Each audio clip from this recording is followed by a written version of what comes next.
തിരുവനന്തപുരത്ത് നിന്ന് ആലപ്പുഴയിലേക്ക് പോകുന്ന ആ KSRTC ബസ്സിൽ അന്ന് വലതുകാൽ വെച്ച് കയറുമ്പോൾ ഞാൻ അറിഞ്ഞിരുന്നില്ല ആ യാത്ര എന്റെ ജീവിതത്തെ മാറ്റിമറിക്കുമെന്ന്.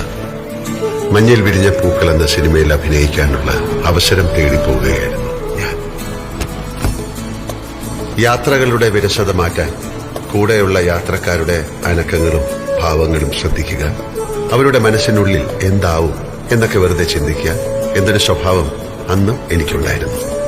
ഒരുപക്ഷെ അതായിരിക്കാം ഞാൻ അറിയാതെ പഠിച്ച അഭിനയകലയുടെ ആദ്യ പാഠം. ആലപ്പുഴ ബസ് ഡിപ്പോയിലിറങ്ങി നവോദയ സ്റ്റുഡിയോയിലേക്ക് നടക്കുമ്പോൾ ആ ആനവണ്ടിയും അതിലെ മനുഷ്യനും എനിക്ക് ആശംസ പറയുന്ന പോലെ തോന്നി. അഭിനയ പരീക്ഷ കഴിഞ്ഞ് ഞാൻ മടങ്ങിയതും പ്രിയപ്പെട്ട ആനവണ്ടിയിൽ തന്നെ. പോയ ഞാനല്ലായിരുന്നു തിരിച്ചു വന്നത്.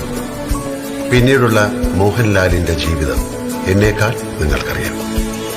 എന്റെ ജീവിതത്തിലേക്ക് ഐശ്വര്യത്തിന്റെ ചിഹ്നം വിളിച്ചെത്തിയ ആനവണ്ടി, നിനക്ക് നന്ദി. ഇതുപോലുള്ള ശുഭയാത്രകൾ സമ്മാനിക്കാൻ മലയാളിക്കൊപ്പം KSRTC എന്നെന്നും ഉണ്ടാകട്ടെ എന്ന് ഞാൻ പ്രാർത്ഥിക്കുന്നു.